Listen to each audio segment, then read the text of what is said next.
is nothing that feeds the algorithm quite like telling someone that a product is going to change their life and that you can click the link right now and buy it right then and there. Okay, this channel is essentially your escape from that part of the internet and the place where you come to be told why that is not true. No products are going to change your life, and the ways that you should pause and the reasons why we should pause on consumerism. If you didn't already know that my channel kind of stands for that, then you might be new here, and I think you should hit the subscribe button because you're gonna like it here if you like talking all things anti-consumerism and trading consumerism for the other two C's, like creativity and community. I've been trying to live a sustainable lifestyle for like 15 years now, and I've learned a lot and I've tried a lot of things, and there are some things that to me are just not worth it. And that doesn't mean that they won't work out for you. There will undoubtedly be people in the comments disagreeing with the things that I'm going to say here, but for my lifestyle, these are the things that I've tried that didn't work out for me, and I'll tell you the things I use instead, because I do live a almost zero waste lifestyle, as close to it as I think you can get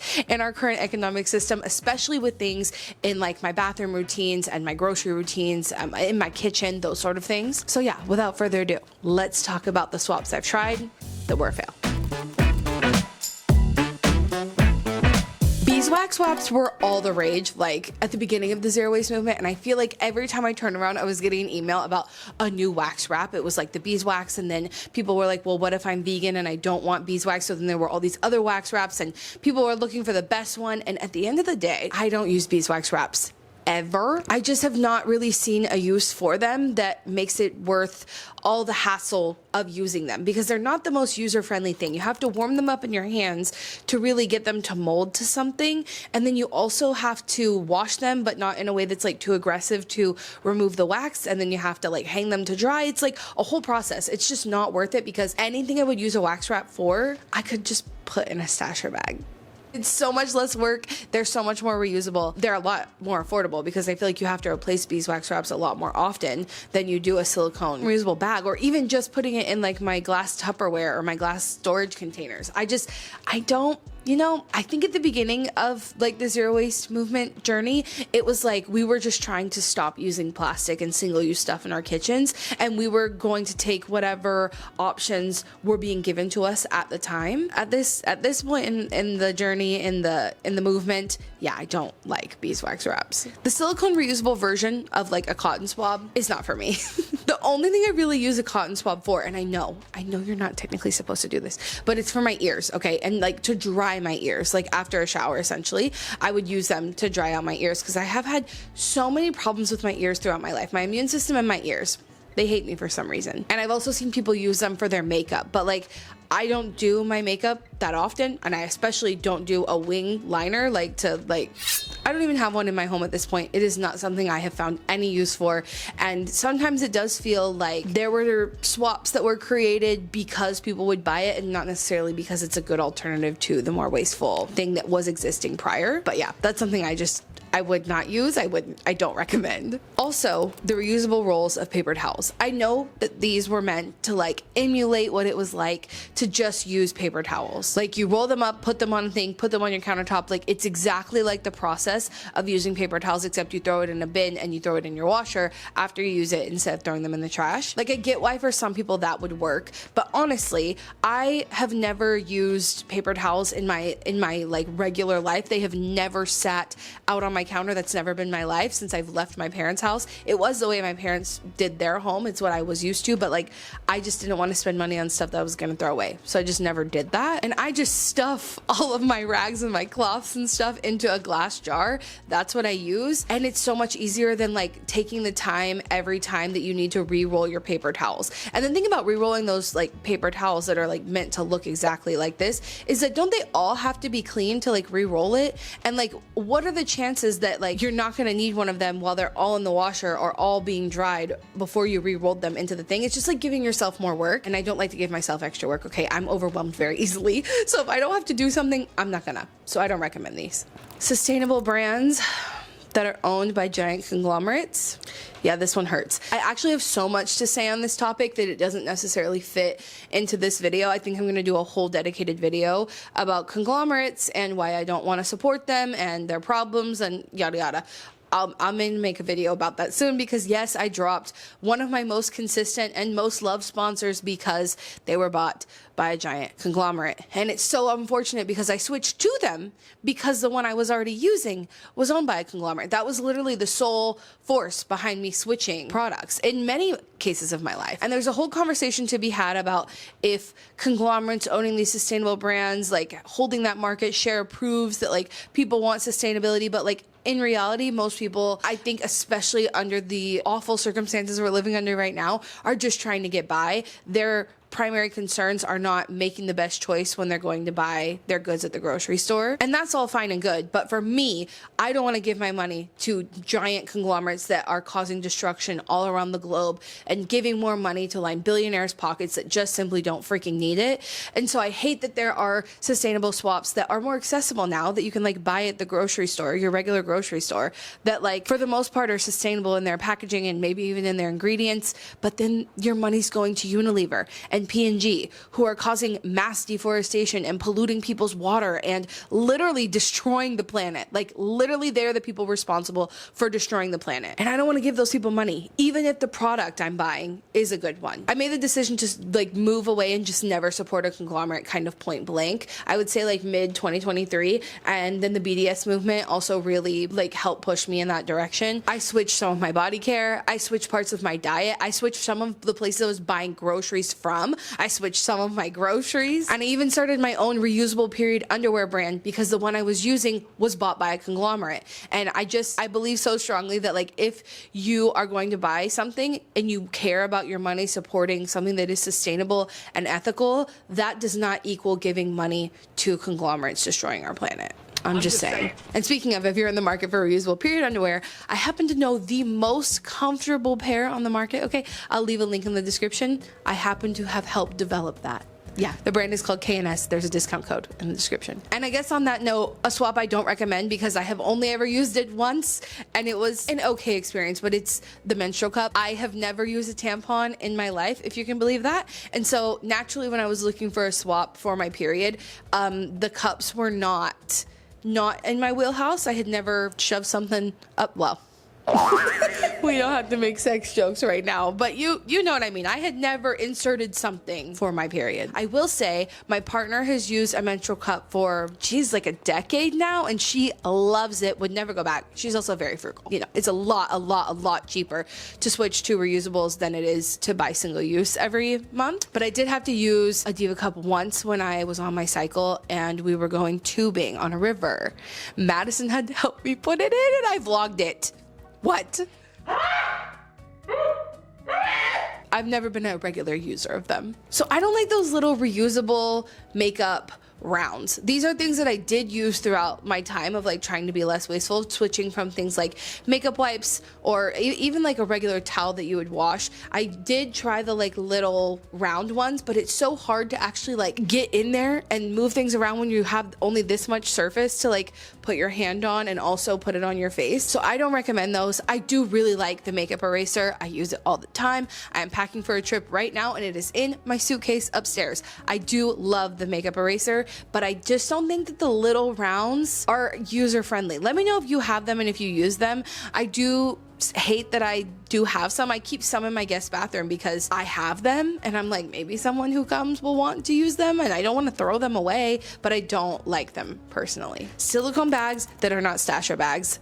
I am a brand loyalist, okay? For better or for worse, I am a girly that when I find something that works well, I will stick to it, especially if that brand has good people behind it. If the founders are people that I can trust and if their ethics and sustainability of their business are something that I can trust. I do this with a lot of different aspects of my life, and Stasher Bag is one that I swear by. And again, I say at the beginning of this whole zero waste movement, when people were talking about switching from single-use plastic baggies over to silicone, so many brands sent me their bags and none of them even came close to the quality of a Stasher bag. You can put them in the freezer, you can put them in the microwave, you can put them in boiling water, and they are so easy to use. Like, I switched pretty much every other product that was out there for food storage at the time that was coming out.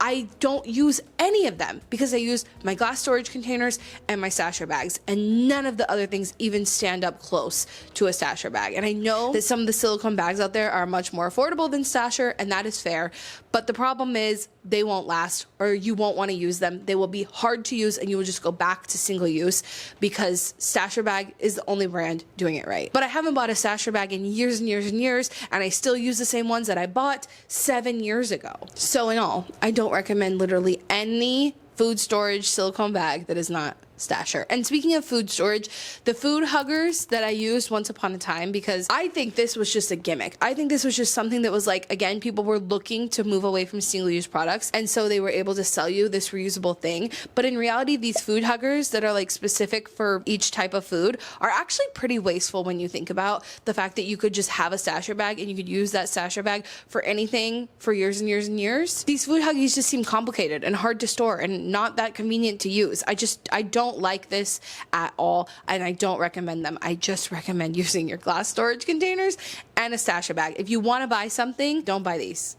Buy a stasher bag. So I talked about not supporting conglomerate brands that are doing sustainable things, but there are also just a lot of things out there that put the word sustainable on them or use this like green marketing. I'm thinking specifically in the realm of like body and skincare, things that are labeled like clean and natural and those sort of things, but you don't know the brand and you've never heard anyone talk about them and you don't know how it's made or where it's made. I feel like there's just so much stuff like that out there that I see in things like Instagram ads or TikTok shop. I just don't recommend doing that. Like, I feel like we never know what ingredients are in them, specifically because in the US you're not required to provide what ingredients are in the products you're using.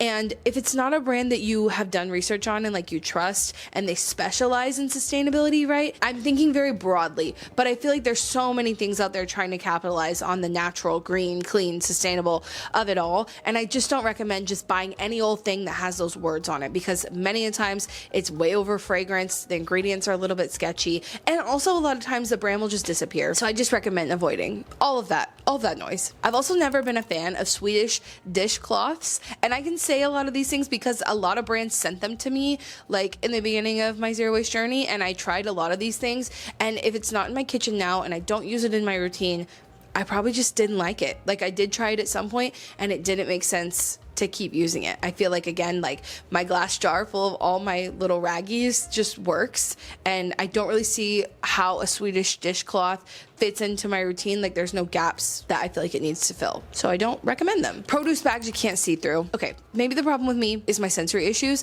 Cotton, like a wide weave cotton, like not really like this. Well, this is technically linen, but like cotton doesn't bother me when it's a clothing material, but for some reason, I'm sorry, for some reason, the weave of a cotton produce bag makes me want to gag. For me, it started as a sensory issue thing, but I also just think in general, produce bags that you can't see through are hard to use. They're hard for cashiers to use. They're hard to know how much you have in there. They're just not as user-friendly as having like a mesh bag, and those are often made from a non-natural material. But if it's what helps me avoid all of those single-use plastic ones at the store, I think it's worth it. And I hate the texture of them. They ick me out, so I don't recommend them. Speaking of my sensory issues, this is why I don't use toothy tabs. I have sensory issues mainly in my hands and in my mouth, and over the years I have, like, it's developed more and more. I feel like the older I get, the worse it gets.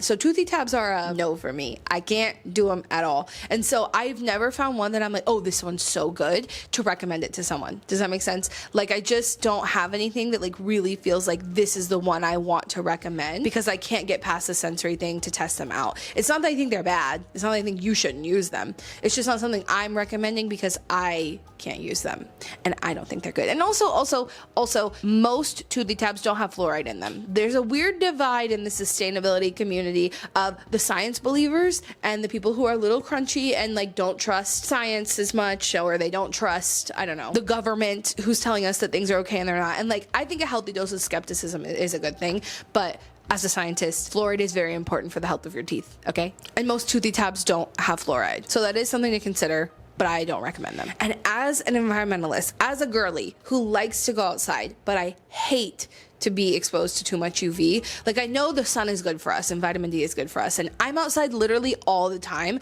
so I feel like I probably get plenty of it even without trying. With trying to avoid the sun, I still feel like I get enough because I'm outside so much. But one of the things that I don't recommend anymore because of all of that is sunscreen that comes in a tin, and it's specifically like a tub that you're like digging it out and slathering it on, and it's like, because it's in a tin and you're digging it out, it's like thick and hard to rub on. I remember that I tested like 2 tins of sunscreen. Like, I was living in my garage apartment, I remember, and I like put it on and I was like, oh yeah, I avoided plastic for using sunscreen. And it's like, it's just not worth it. It's expensive, it's hard to apply. The avoidance of plastic there is just not worth it in my opinion. Like, I feel like there's so many things I do in my routine to live more sustainably and to reduce my waste and to advocate for things for people on like a community level and a city level and a state, federal. Like, I do a lot. I think it's important to protect my skin because I had a skin cancer scare a few years ago, and I just don't fuck around with the sun anymore. And I feel like the most important thing is protecting your skin, and I feel like buying something in a tin is going to make it harder for you to apply it to where you're not applying as much as you should be to have the protection that you should. And so I think don't worry about it for that part of your routine. I do use UPF clothing for that reason. It's a lot more affordable. It's also a lot better for the environment. Like, I made a video recently on my Instagram. If you don't follow me over there, you should. But I was talking about how when I go swimming every Saturday and Wednesday, and you can see the film on the pool. It's a natural pool. It's a spring. You can see the film from sunscreen on top of the water. And no, I don't want to do that. So instead, I wear UPF clothing. And I think it's a lot better for the environment, and it's a lot more affordable. And I think it's better coverage, if I'm being honest. I think it's like better coverage for my skin. I'm so curious if you agree with me on any of these, or if you disagree with me on any of these. You can let me know in the comments. You are free to have your opinion. This is just mine. And I'll have links to anything that I mentioned in the description. And remember, until next time, you cannot do all the good that the world needs, but the world needs all the good that you can do. Oh, one little thing here at the end, if you're still here, if you're still watching and you're wondering when I did this and what this is, my last video, I redid this because someone left an awful comment on my video. Hopefully this was less distracting for them. Bye, guys.